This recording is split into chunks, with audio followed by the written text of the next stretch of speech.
Pois é, a semana está só começando e a gente tem muita informação. Hoje a gente fala sobre a curva dos Moreiras, que já fez muitas vítimas fatais. Mesmo assim, pouco foi feito no local, com alto índice de acidentes. Continua em estado gravíssimo, o único sobrevivente do acidente entre a van e caminhão que matou 12 pessoas na hora. Com crescimento de acidentes, radares serão recolocados na JK. Preço de frutas, verduras e legumes são reajustados. Depois do vazio sanitário, plantio de soja é retomado. Patos de Minas confirma mais uma morte e 38 novos casos de Covid-19. Número de internações que vinha caindo voltou a crescer. No dia do Alzheimer, vamos ver como os nossos hábitos podem retardar a doença. O NTV News recebe mais um candidato a prefeito, Hermano Caixeta Ibrahim, e mais. Tempo muda na região na véspera da primavera. Futebol, dias de glória na Série A para o Atlético e de vexame para o Cruzeiro na Série B. Essas e outras informações a gente te conta a partir de agora.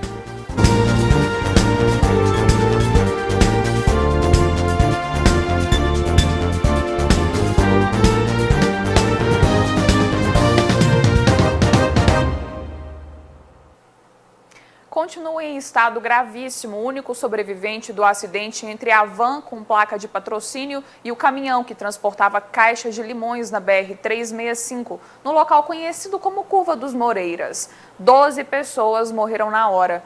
O local já foi cenário de dezenas de acidentes e pouco foi feito para tentar impedi-los.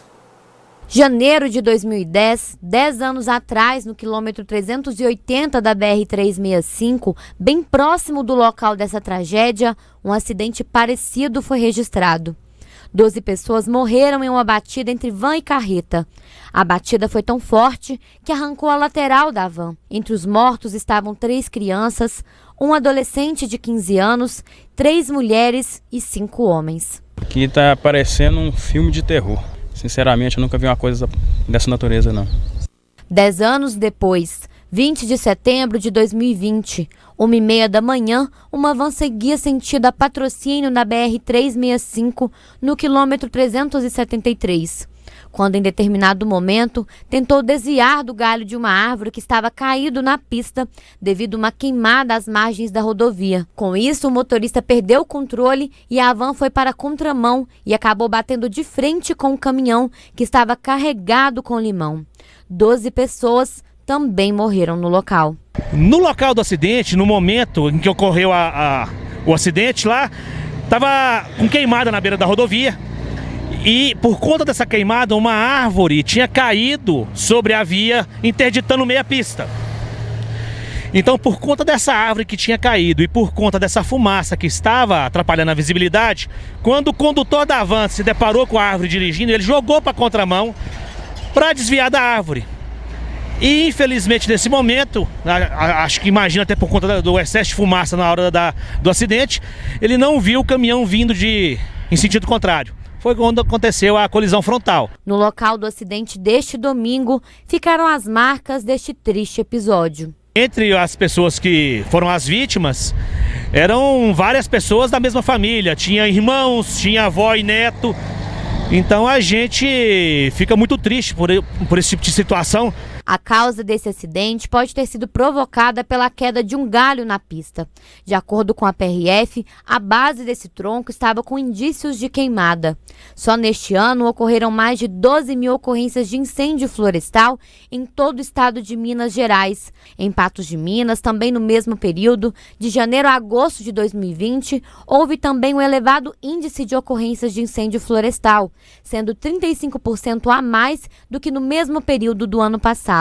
Uma ação impensada de uma pessoa que coloca incêndio, pode ser o caso que ocorreu esse acidente na madrugada de ontem, onde um fogo às margens da rodovia queimou uma árvore que fez com que caísse um galho grande no leito da rodovia, que provavelmente interferiu na rota da van, que entrou na sua contramão, colidindo de frente com o caminhão. Fatos como esse, registrado no final de semana, servem de alerta para a população, tanto para o risco em relação às queimadas e também para os motoristas que trafegam pelas rodovias. Se a fumaça é o suficiente para você não enxergar o que está vindo na sua direção, é que você pare até o máximo possível fora do acostamento. Não fique sobre a via, não fique sobre o acostamento. Se a fumaça ainda não está o suficiente, você consegue ter uma boa visualização do que está na sua frente, uma boa quilometragem, ainda uma boa distância, você consegue enxergar, você vá devagar. Não ligue o pisca-alerta. O pisca-alerta só é usado quando o veículo está parado. E nunca, em caso de incêndio, se você começou a atravessar a fumaça, vá devagar, mas não pare sobre a via. Não. Os radares retirados da Avenida JK serão recolocados. É que depois que foram desativados pelo DENIT, aumentaram os acidentes na via.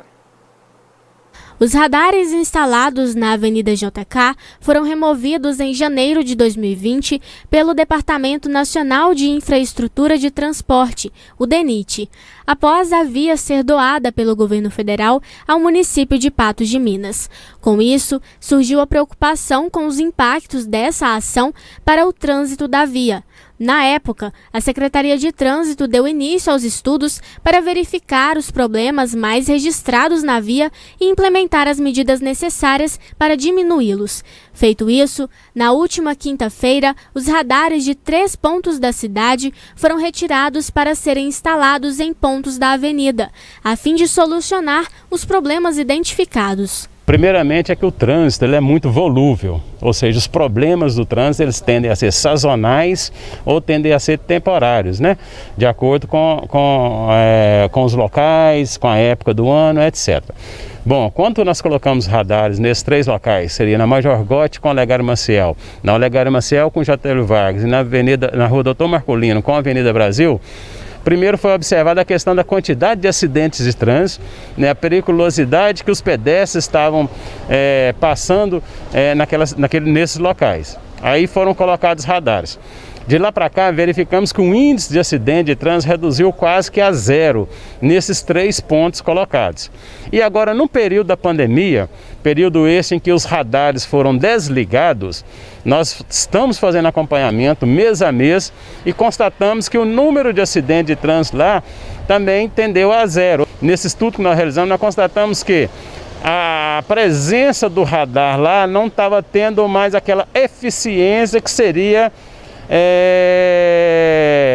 o aumento de acidentes de trânsito, ou seja, houve uma redução, ele atendeu ao fim e que se propôs, né, que seria a diminuição a quase 0 dos acidentes de trânsito. Por hora, esta será a única via a ter radares instalados novamente, devido ao fluxo intenso de veículos e na tentativa de reduzir o índice de acidentes. Se você for olhar bem, ali passa em média 25 mil veículos diariamente. Então a possibilidade de ter acidentes e acidente com gravidade lá é muito maior, né, motivo pelo qual já havia radares naquela avenida. Mas agora nós também temos que observar um outro fator, é que na Avenida Marabá, com a duplicação da Avenida Marabá, a tendência é que os veículos imprimam alta velocidade naqueles locais. Mas por enquanto, estudos técnicos sendo realizados estão visando tão somente a Avenida JK. Ainda não há previsão de quando serão instalados os equipamentos na via. De acordo com o secretário de Trânsito, ainda estão sendo realizados estudos para verificar os pontos estratégicos para que seja feita a instalação. Não existe prazo determinado, uma vez que dependemos, né, das informações da Polícia Militar e da conclusão desse estudo técnico para verificar os locais, enfim. Tão logo nós tenhamos o estudo técnico, tão logo tenhamos definido os locais propriamente dito, nós vamos fazer uma ampla divulgação para que todos os motoristas possam saber os locais. Nós temos que verificar alguns aspectos específicos. Primeiro, o local é local onde o veículo imprime alta velocidade. O local é o local onde tem registro de ocorrências nesse local. E que tipo de registro de ocorrência de acidente de trânsito ali? É fatal? É vítima de ferimentos? Ou somente danos materiais? Né? Há fluxo de pedestre, como nós estamos falando nesse educandário. Então o estudo técnico pega diversos aspectos, diversas minúcias. A seguir aqui no NTV News, a gente fala do plantio de soja que está liberado.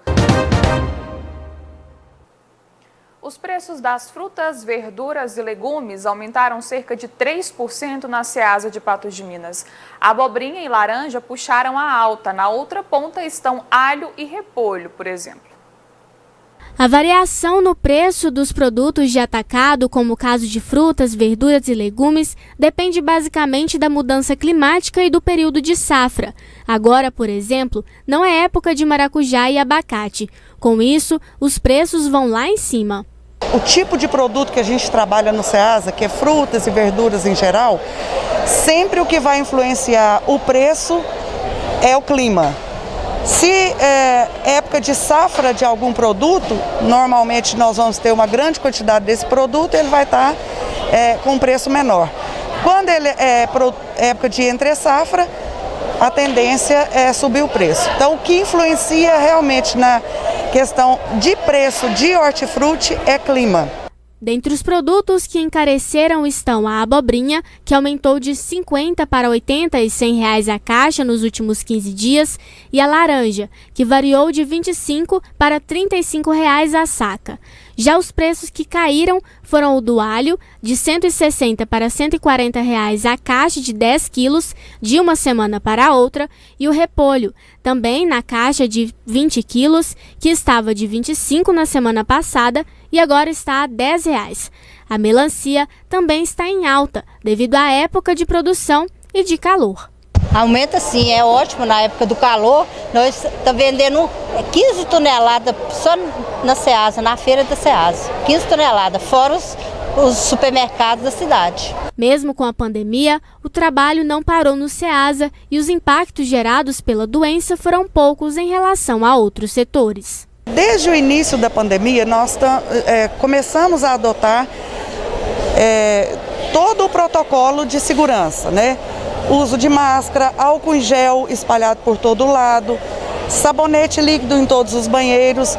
Então, a movimentação na Ceasa não parou. Nós estamos trabalhando normalmente desde o início.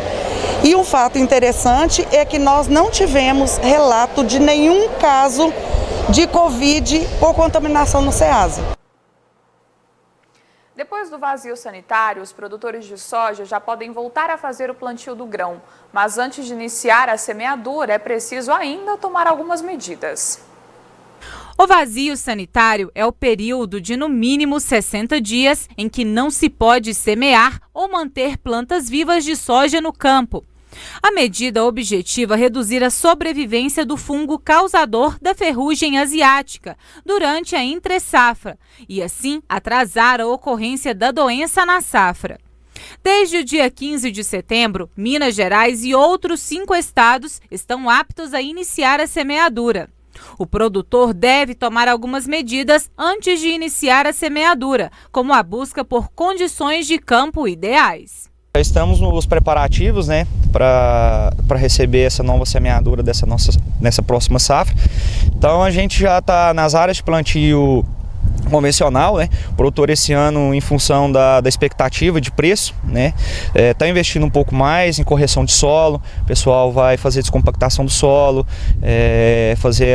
jogar o calcário, jogar o gesso para correção. E nas áreas de plantio direto, o pessoal já está, em função até mesmo do preço do gado também tá bom, o pessoal está com gado na palhada, agora vai começar a retirada dos animais e já fazer os manejos necessários. No caso aqui nessa área que a gente está com sorgo, a gente vai fazer uma roçada da área, diminuindo as partículas do sorgo que restou, né, para não atrapalhar no plantio, e já fazer a dessecação assim que chover e vier a emergência das plantas daninhas. O Brasil pode colher mais de 278 milhões de toneladas de grãos na safra 2020-2021, aumento de 8% em relação ao último ciclo. Esse volume representa a produção de 15 grãos, sendo que milho, soja, algodão, arroz e feijão participam com 95% do total. Esses dados fazem parte das perspectivas para a Agropecuária Safra 2020-21, edição Grãos, divulgadas pela Conab. A safra de soja é prevista em 133,5 milhões de toneladas. A projeção de aumento da colheita da soja decorre da expectativa de melhor produtividade, que pode chegar a 3.526 quilos por hectare. Esse ano vai ser um ano de investimento, né, justamente em função da expectativa de preço, né? Estamos otimistas com essa nossa próxima safra, então vamos fazer um investimento maior em adubação, em produtos fitossanitários, né, para justamente a gente colher mais. Nessa propriedade, que tem 195 hectares e que fica a poucos quilômetros de Patos de Minas, a expectativa para a safra 2020-21 é de uma produção acima das 70 sacas de média. Com a expectativa de preço que é acima de R$100 a saca de soja. Na sequência, a gente fala de futebol e no dia do Alzheimer vamos ver como os nossos hábitos podem retardar a doença.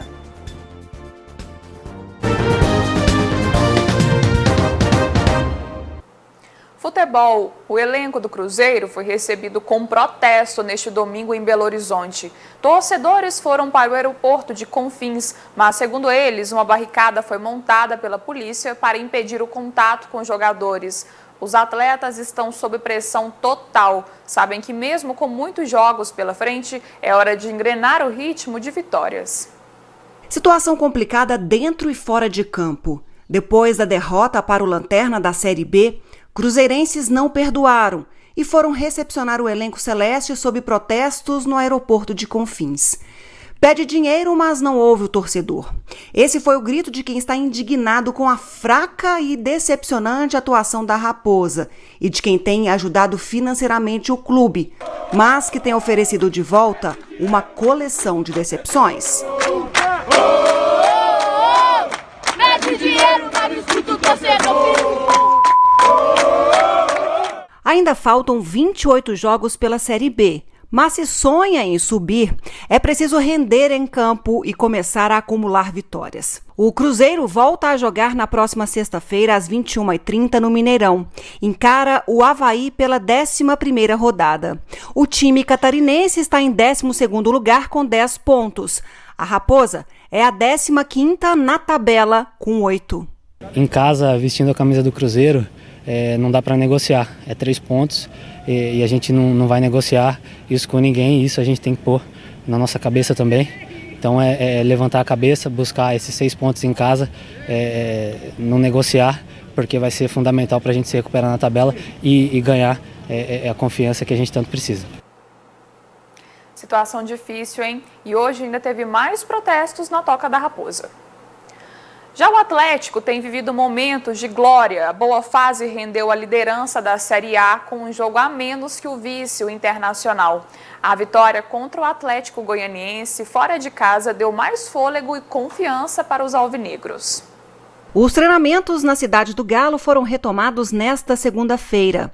Com jogo só no sábado, dá para Sampaoli estudar com folga o Grêmio. O duelo será no Gigante da Pampulha. O Sampaoli treina bastante, né, durante a semana toda, pensando no adversário. Né, ele conta com todo mundo, ele faz testes, né, em posições com todo mundo. E aquilo, como eu falei, acho que todo mundo sabe o que tem que ser feito, né? Às vezes, no jogo contra o Bragantino, eu acabei atuando por dentro o jogo todo, né? Como um volante, né? Que foi muito pensado e muito trabalhado durante a semana. Então isso é muito treinado. Acho que né, tanto o Mailton, que tem entrado na frente ali, como mais um ponta, que tem tido boas atuações, né? Tem nos ajudado bastante ali. É só o começo, a gente tem que encarar o jogo como se fosse o final, cada jogo decisivo, então a gente não pode entrar com salto alto porque sabe que o Campeonato Brasileiro é muito difícil. Guga tem atuado em posições diferentes nas escalações de Sampaoli. Às vezes criticado pelo desempenho no lado direito, acredita que tem feito um trabalho eficiente. Eu sou um dos jogadores que mais tem desarmes no Atlético, né? Que mais tem interceptações de bola, que mais ganha bola aérea, enfim. Eu acredito que não sou deficiente em parte defensiva nenhuma, né? Pelo contrário, claro, a gente busca sempre evoluir, Porém, os números dizem por si só. E eu estou feliz por isso, por ter conseguido cada jogo, a cada partida fazer os números crescerem. Então eu estou tranquilo quanto a isso, mas é claro, a gente sempre vai buscar evolução. Eu, por ser um jogador jovem, acredito que ainda posso evoluir muito em todos os aspectos, tanto na parte defensiva como na parte ofensiva, ter uma leitura melhor de jogo, enfim. Eu vou buscar sempre essa evolução. Eu tenho uma coisa que eu carrego comigo, que eu aprendi desde a base, que com o meu primeiro treinador até, que ele falou, você pode ser o melhor no momento, mas você nunca pense em estar satisfeito. Sempre busque mais, sempre queira mais. O lateral direito, que cogitou trocar a camisa do Galo por outro time da Série A e até Spartak na Rússia, parece que agora abandonou essa ideia. Agora não tem mais possibilidade de sair para time brasileiro, mas eu estou totalmente focado aqui e estou muito feliz também com o meu desempenho, com a boa fase e com tudo que a gente tem vivido aqui dentro. O Atlético tem o melhor ataque do brasileiro até agora, principalmente na etapa final dos jogos. Um time mais ofensivo que busca o gol o tempo todo. Primeiro pensar em atacar, primeiro pensar em fazer os gols, em ter a consciência de como atacar, de como fazer o adversário sofrer, né? Isso o São Paulo nos passa todos os treinos, todos os jogos, ele estuda bastante o adversário para facilitar, vamos dizer assim, a nossa vida durante os jogos, né? Mostrar o melhor caminho de atacar cada adversário. Então isso nos dá mais motivação de querer buscar o gol. Hoje, 21 de setembro, é o dia de conscientização do Alzheimer. Não há cura para a doença, mas é possível retardar o aparecimento tomando alguns cuidados que a gente conta agora. A doença de Alzheimer é uma patologia hereditária, ou seja, passada de geração para geração. Essa é também uma das enfermidades mais estudadas na classe médica. Afinal, ainda não há descobertas de uma possível cura ou tratamento específico. Talvez seja o elemento que esteja mais sendo pesquisado hoje pela ciência, é a questão da epigenética, né? Epigenética é tudo aquilo que altera, né, a nossa formação genética sem mudar a sequência, por exemplo, de DNA e RNA do indivíduo. Fatores epigenéticos que a gente observa no nosso meio são o quê? O uso de drogas, o uso do cigarro, o uso do álcool, a questão de alimentação inadequada. A gente come, às vezes, alimentos, né, que podem alterar, por exemplo, o funcionamento dos nossos genes. Então, toda essa questão que está interligada, hoje a gente chama isso de epigenética e é altamente, realmente estudado, né, do ponto de vista de prevenção da doença de Alzheimer. Apesar de não haver cura, muitos estudos apontam formas de retardar a doença. O paciente que tem doença de Alzheimer, né, se ele não tem essa bagagem cognitiva, no caso do caminho para se percorrer, né, são aprendizados visoespaciais. Se a pessoa não tem desenvolvido, né, mecanismos outros, né, visoespaciais de identificação de caminhos alternativos, ele tende, por exemplo, a se perder, né? Então, uma das formas que a gente pode fazer para treinar a mente é o que é? Fazer caminhos alternativos para se chegar no mesmo destino, você está entendendo? Tentar memorizar, por exemplo, além do caminho, por exemplo, o nome das ruas, o endereço. Então são formas que você pode trabalhar para tentar treinar o cérebro, né? Alguns alimentos específicos também influenciam para a memória saudável. As frutas vermelhas, que são ricas em antioxidantes, as frutas vermelhas, as oleaginosas, que são as castanhas, as nozes, o amendoim, eles são ricos em antioxidantes. O que acontece? Eles evitam esse envelhecimento precoce dos neurônios e aí a sua memória continua ativa. A cúrcuma, que é o açafrão, que é super acessível, que a gente tem em casa, fazer uso todos os dias, que é um anti-inflamatório natural.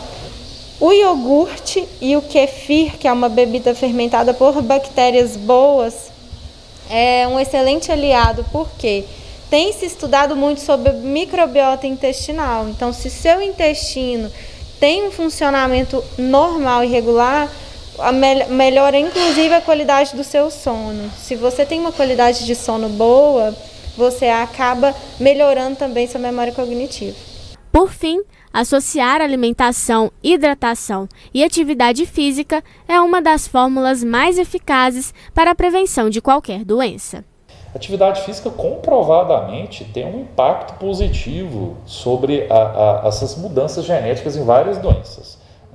Hoje sabe-se que o indivíduo que pratica atividade física ele tem muito menos agressões relacionadas, por exemplo, a radicais livres dentro do sistema nervoso central. Essas agressões por radicais livres, elas produzem alterações, por exemplo, no DNA, no RNA dos indivíduos, que vão promover o quê? Às vezes a síntese de proteínas anômalas. Então, por exemplo, na doença de Alzheimer, onde você tem o acúmulo, por exemplo, da proteína beta-amiloide, essa proteína é uma proteína anômala. Às vezes, o que acontece? Uma pessoa que pratica atividade física, os fatores agressores que vão permitir que a pessoa tenha, por exemplo, agressão do DNA ou do RNA, que vai produzir uma proteína anômala dessas, são retirados. Então, a atividade física é essencial para a prevenção da saúde de modo geral e extremamente útil na doença de Alzheimer. Na sequência, a gente fala de Covid. Patos de Minas confirma mais uma morte, mais 38 novos casos de Covid-19. Número de internações que vinha caindo voltou a crescer. Já já voltamos com os detalhes.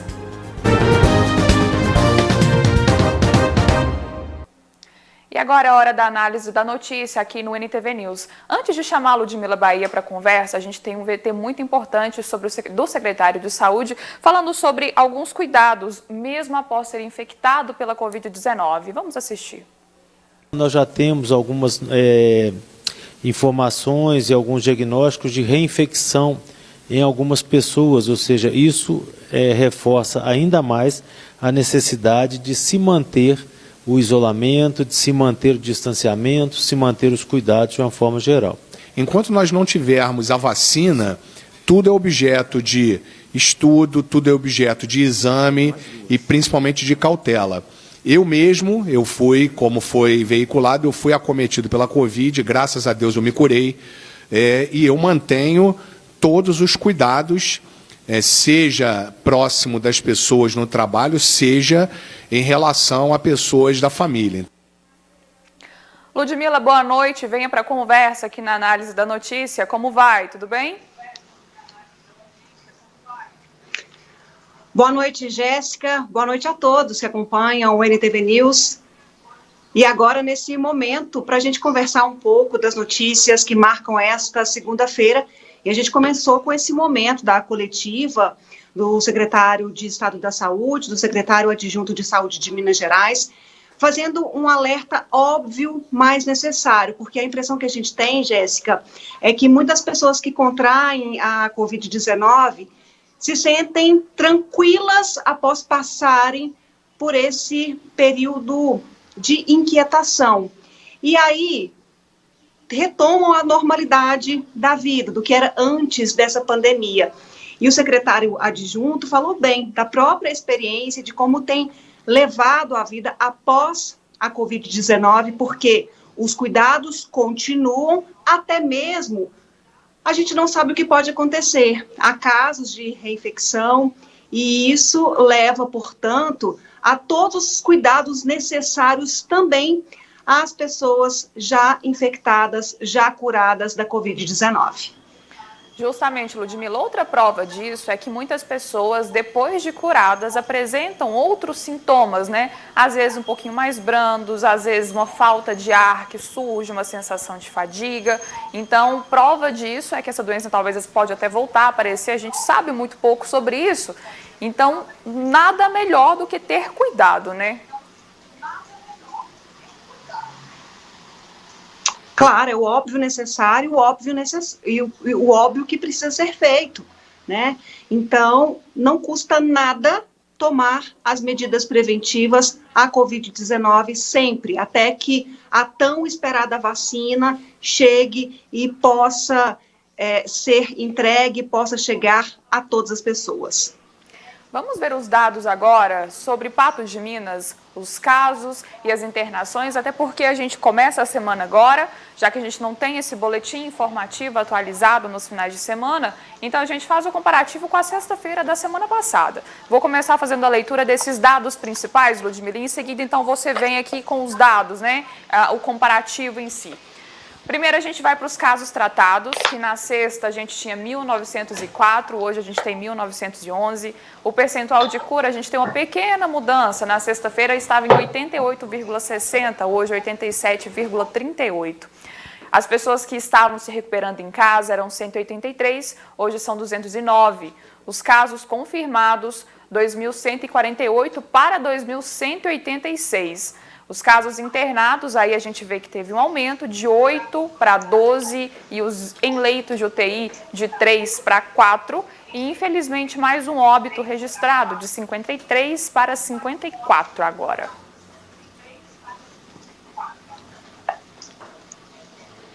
Jéssica, eu vejo com muita preocupação esses novos números da Covid-19 porque refletem exatamente a flexibilização e até mesmo a falta de cuidados preventivos à Covid-19, que é a única coisa que a gente pode fazer nesse momento.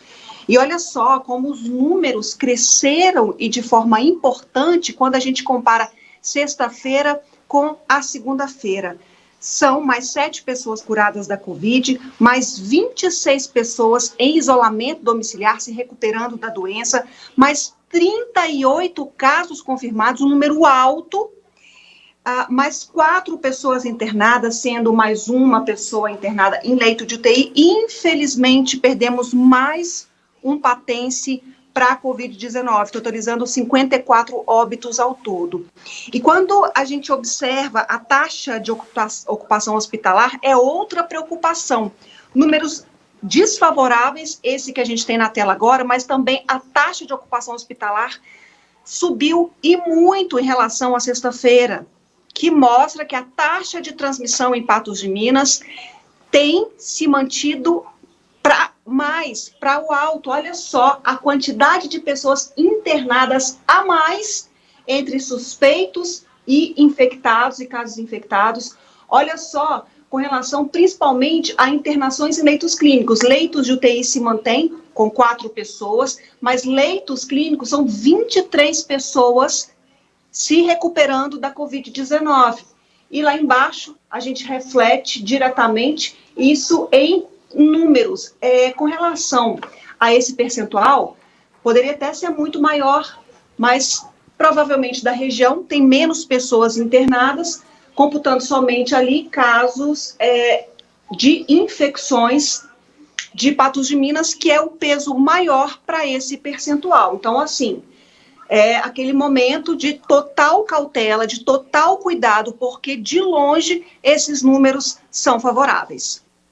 Estamos de volta com o NTV News e agora é hora de mais uma entrevista com o candidato ao chefe do Executivo patense. Antes de apresentar o candidato, Ludmila, de volta aqui com a gente.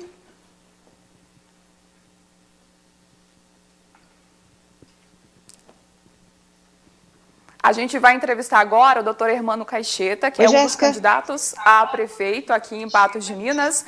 Ludmila, então, como a gente tem feito aqui no NTV News, Hermano, boa noite. A gente tem um tempo de 13 minutos, né, que a gente estipulou para todos os candidatos ao executivo aqui em Patos de Minas. E esse é o momento para a gente debater ideias, propostas. Não é destinado ao candidato pedir voto, mas é uma troca de ideias mesmo do que pode ser feito. Boa noite, tudo bem? Ótimo, boa noite, obrigado pela oportunidade. Boa noite, Ludmila. É sempre um prazer estar aqui na NTV e principalmente agora nesse momento de discussão sobre a política patense. Começando aqui, Hermano, você é um estreante, né, na política. Você acha que essa inexperiência na política pode ser um ponto positivo ou um ponto negativo? Então, eu já participo da vida política do país em algumas esferas, principalmente dentro do partido.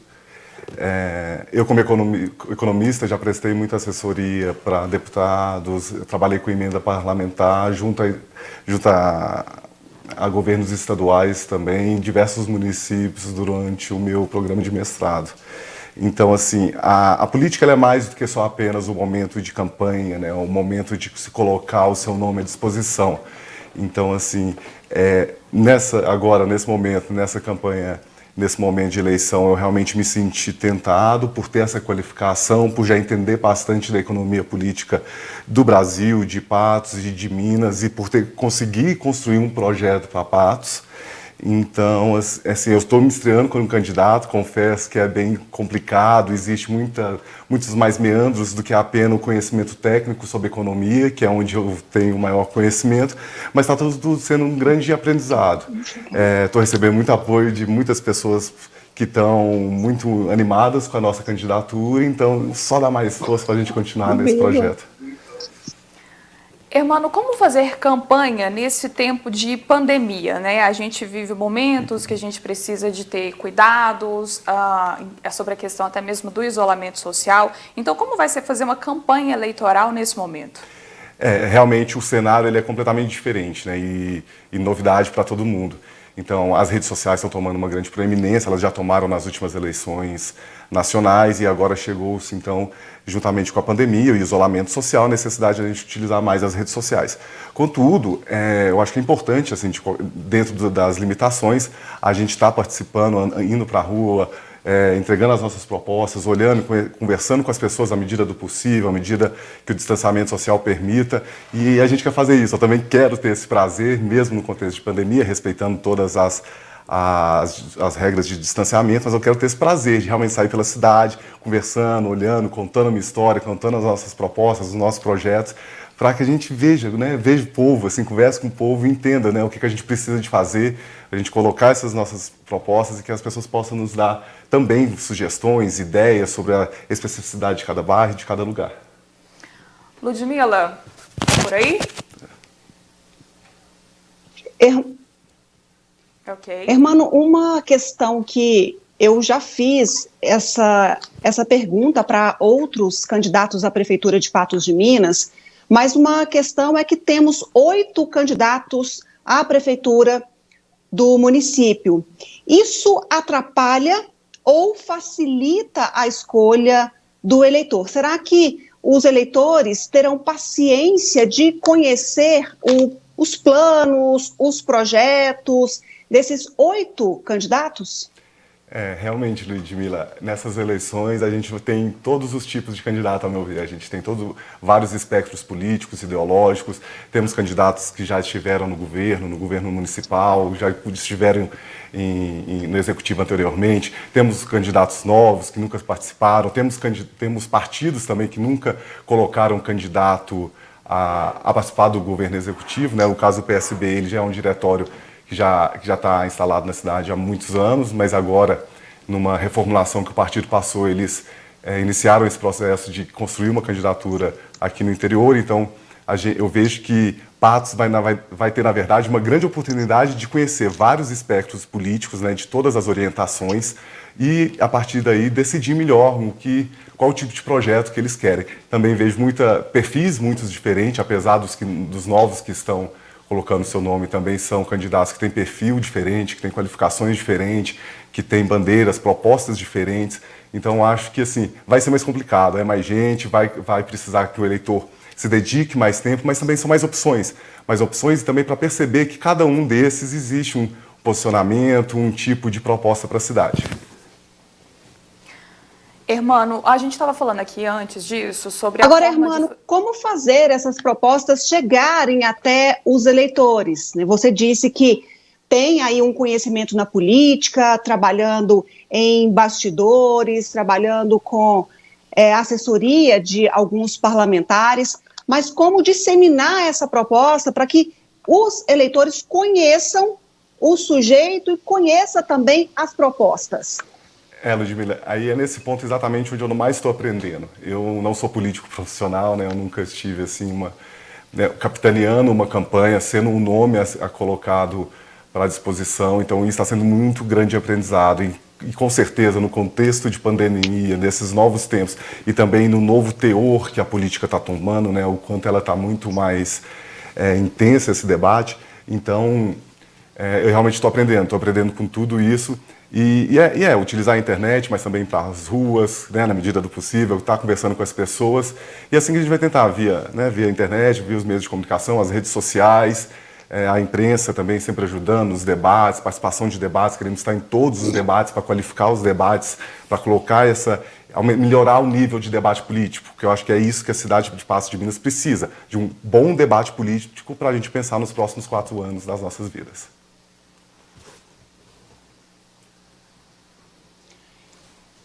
Hermano, uma outra questão que, pelo menos no caso do PSB, esse processo eleitoral começou de certa forma tumultuado, com pessoas participando na convenção de vocês, que foi de forma remota, que deferindo ali, disparando ali palavras, argumentos, nada oportunos para esse momento. Foi um momento ali de alguns xingamentos, levantamento de outras bandeiras políticas. Como é que você viu essa questão e quais medidas vocês tomaram a esse respeito?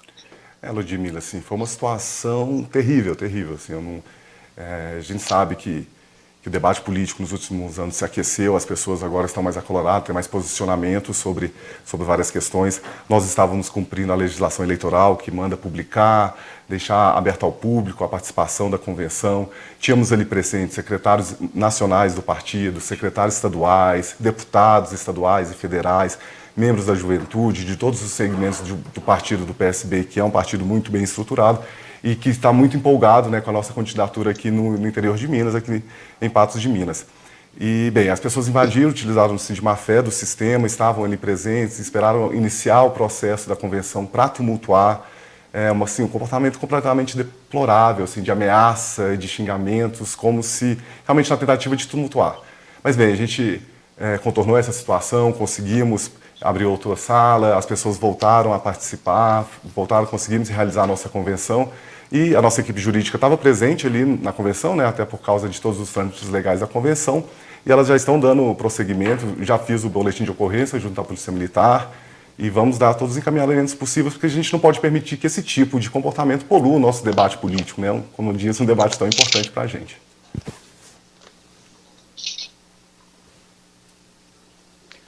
Outra questão que a gente tem que colocar, Hermano, a gente observou nas últimas eleições presidenciais para deputados uma vontade popular apelando para mudanças. Tanto é que a gente teve uma renovação importante nas cadeiras das assembleias legislativas, da Câmara de Deputados. Você acha que esse desejo de mudanças, de caras novas, deve acontecer também nas eleições municipais? Sim, Ludmila, eu acredito que a gente vai seguir esse comportamento, né, de pedir novos candidatos, pessoas que têm novos projetos e novas propostas. O que eu acredito que é importante, né, e isso também tomando como exemplo as eleições de 2018, é a gente entender que essa renovação tem que ser uma renovação com qualidade, tem que ser uma renovação com pessoas capacitadas, que têm projeto, que têm propostas, que realmente querem participar da política virtuosa, que querem participar do debate, que querem propor soluções para a nossa sociedade, que querem representar a nossa sociedade e guiar ela para um caminho mais harmonioso. Então, eu acredito que sim, a população de Patos está querendo também novos representantes, quer talvez dar novos rumos para a cidade, apresentar novas propostas, e a gente quer representar um pouco dessa proposta de renovação e também de capacidade. Com relação à chapa de vereadores, o PSB apresentou chapa completa, Hermano? Não. O PSB, a gente não apresentou chapa para vereadores. Nós decidimos se concentrar na campanha para executivo. A campanha de vereador, ela também é uma campanha importante. Nós vamos respeitar os eleitos pela cidade de Patos de Minas para a Câmara. Mas também, assim como nós não temos uma chapa, a gente também não tem nenhum tipo de preconceito com nenhuma sigla para participar de conversar, para discutir propostas e ideias. E também, se no futuro, caso a população me escolha como o chefe do executivo, não terei nenhum problema de conversar e articular com todos os partidos e vereadores que compõem a Câmara, né? Sempre com muita qualidade, com propostas e projetos bem escritos, bem propostos, e que a Câmara possa, então, avaliar e trabalhar junto com o executivo, independente da sigla partidária. Hermano, com relação ao foco, quais são as prioridades na campanha? Quais são os principais problemas que você vê quando analisa a cidade de Patos de Minas? Bem, Ludmila, assim, o foco da nossa principal bandeira, e é o que eu sou, né, que eu tenho mais formação, como eu fiz meu doutorado em Economia do Desenvolvimento, que é uma área específica dentro da economia, e a minha tese foi sobre políticas econômicas e estratégia de desenvolvimento. Então, assim, essa vai ser a nossa bandeira principal, crescimento, geração de emprego e renda. Nós estamos passando por o maior período, né, a recessão histórica no Brasil, uma recessão que não se tem desde a crise de 29, emprego, queda do produto, do emprego, da renda. Então, assim, passado esse momento de pandemia, a gente retomando as atividades de maneira mais normal, vai ser muito importante a gente ter uma estratégia de desenvolvimento. E aí, utilizando-se das políticas municipais, utilizando das políticas econômicas, política tributária, de gastos, também uma política industrial, uma política para o agronegócio, para a agricultura familiar, realmente planejar essa retomada do crescimento. Então, nessa bandeira, o nosso mote principal é utilizar o que eu sei melhor, o que eu fui treinado para saber, que é realmente pensar uma estratégia de crescimento e desenvolvimento econômico para Patos de Minas. Hermano, levando isso em conta, e até porque a gente vive um período de pandemia, qual que é a estimativa de arrecadação para o ano que vem e como fazer tudo isso com essa estimativa? Então, para o ano que vem, o governo já garantiu parte da restituição, né, devido à queda da atividade econômica. O grande problema, e o primeiro orçamento também que o prefeito recebe no primeiro ano, ele é votado nesse ano, né? Então, assim, eu acho que o grande desafio para o prefeito vai ser realmente construir o orçamento do ano que vem, de 2022. Construir o orçamento ano que vem para 2022. Porque aí sim, a depender dos moldes políticos, das tomadas de decisões políticas de Brasília, pode ser que essa restituição não venha no outro ano e a prefeitura realmente tem que aí sim trabalhar com uma queda da atividade econômica, caso ela não retorne, né, não voltemos a gerar emprego e renda, vão ter uma queda da arrecadação, mas aí para 2022. Aí vai exigir de novo muito planejamento, muito conhecimento do orçamento público, muita tomada de decisão, e também muita reforma administrativa, para que essa queda de arrecadação não reflita na queda dos serviços públicos, principalmente de saúde, educação e infraestrutura urbana. Ludmila, mais alguma consideração com o candidato Hermano? Para a gente encerrar. Jéssica, uma questão que a gente tem que colocar, agora aproximando o nosso fechamento da entrevista, Hermano, a gente percebe uma política em Patos, assim como muitas cidades do interior, principalmente, não que em cidades maiores, que Patos de Minas não seja diferente, mas talvez por a gente ver a política mais próxima em cidades menores, são sempre muito acaloradas. E em Patos de Minas já começou dessa forma, seja em convenção, como aconteceu no PSB, seja até mesmo com alguns vídeos já sobre alguns candidatos que circulam pelas redes sociais. Como é que você vê esse tipo de situação, de ataques, essa forma de fazer política? Bem, Ludmila, eu acho repudiante, assim, realmente. E aí essa vai ser um pouco da nossa proposta, trazer uma política virtuosa, um debate produtivo, racional sobre a administração das nossas vidas, da nossa cidade. Eu presto minha solidariedade também às outras candidatas e candidatos que estão sendo vítimas desses vídeos. Eles precisam ser investigados, eles precisam ser coibidos sobre o risco da gente ter o nosso processo eleitoral contaminado por esse tipo de difamação, de trabalho baixo, de trabalho não honrado para apenas atacar as pessoas, as imagens das pessoas. Esse momento de eleição tem que ser usado para a gente discutir política, de discutir a nossa cidade, porque senão a gente vai continuar pagando um preço muito caro por más escolhas que a gente faz no dia da eleição, agora, 15 de novembro. Hermano, muito obrigada pela participação, pelo bate-papo, por tudo que você trouxe aqui no NTV News de hoje. Muito obrigado a oportunidade, obrigado NTV, Ludmila e todos, e pelo papel fundamental que vocês fazem também, debatendo, colocando e trazendo, dando espaço para os candidatos. A gente precisa muito disso, de ter espaço e discussões virtuosas para a gente construir uma política. Muito obrigado. Pois é, Ludmila, agora vamos voltar aqui com a gente, com o nosso bate-papo, porque a primavera está chegando, né? Faltam poucas horas. Como é que vai ficar o clima agora por esses dias? A primavera é o mês das flores, mas isso por conta das condições climáticas que marcam a estação. Exatamente porque as plantas estão num estado de dormência, que com a chegada da umidade, elas desenvolvem e abrem as suas flores. Então nós vamos ter agora o abrir das flores em função dessas chuvas que vão acontecer da agora para frente. Até o dia 21 de dezembro, que nós teremos o maior dia, que seria exatamente o verão. Uma frente fria trouxe mais frescor e mudou completamente o tempo na véspera da primavera em Patos de Minas. Mas com a umidade relativa do ar mais alta, os dias serão mais agradáveis na nova estação. Estação charmosa, agradável, que começa exatamente com cara de primavera. A partir do dia 22, amanhã, nós temos o início da primavera, que ela inicia às 10h31 da manhã. Por que será esse horário? O horário em que o Sol incide perpendicularmente sobre a linha do Equador. O hemisfério norte e o hemisfério sul passam a ter a mesma carga energética. Tanto o dia quanto a noite têm duração iguais de 12 horas. A partir daí o dia começa a ficar um pouco maior e o nosso hemisfério recebe mais radiação, mais energia. Isso faz com que nós tenhamos temperaturas já elevadas, como nós estamos tendo agora nesses dias. No entanto, o início da primavera traz também o início das chuvas, que nós já vamos ter, se Deus quiser, aí, a partir de hoje até o final da semana, nós já vamos ter também essa precipitação acontecendo, o que traz uma melhoria na qualidade do ar, um aumento da umidade relativa do ar. A temperatura na primavera também será mais agradável, mas isso depende de vários fatores. Às vezes a gente tem a tendência de falar, nunca vi um dia tão quente. Depende da umidade, depende do vento, depende da precipitação.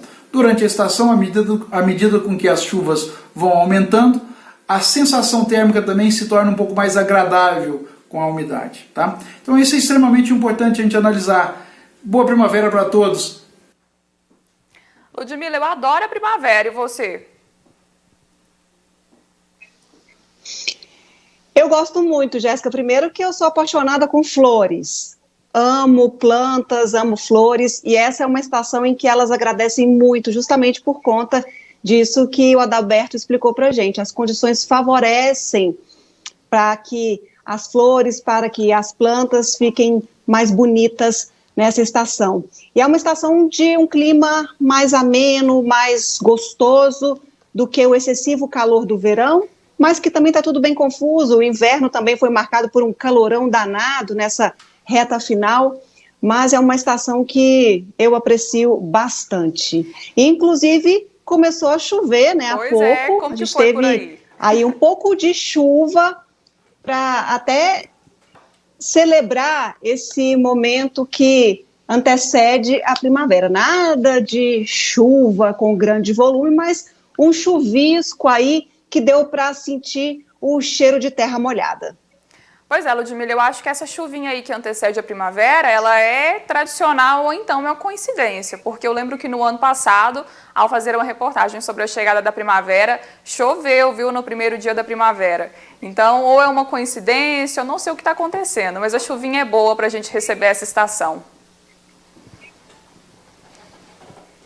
Tomara que seja um presságio aí que o tempo será mais fresco, mais ameno do que foi esse inverno, pelo menos essa reta final de inverno, que esse presságio traga então boas notícias e, como disse o Adalberto, que seja uma ótima primavera para todos nós. Ludmila, muito obrigada pelas informações, pelo bate-papo. Amanhã a gente mostra o VT sobre as internações aqui em Patos de Minas, até porque é um sinal de alerta, né? Para todos nós, as autoridades em saúde já emitiram esse sinal e a gente tem que se cuidar. Então amanhã a gente ainda traz esse material completo. Amanhã a gente volta com essa e outras informações, sinal de alerta sempre, é preciso tomar cuidado, né? Então é isso, muito obrigada pela companhia de todos, beijo, fiquem com Deus, tchau, tchau. Muito obrigada a você de casa que acompanhou o NTV News de hoje, e é isso aí, amanhã a gente volta com muito mais informações, mas antes disso você pode se informar também pelo portal Pato Já. Eu fico por aqui, boa noite.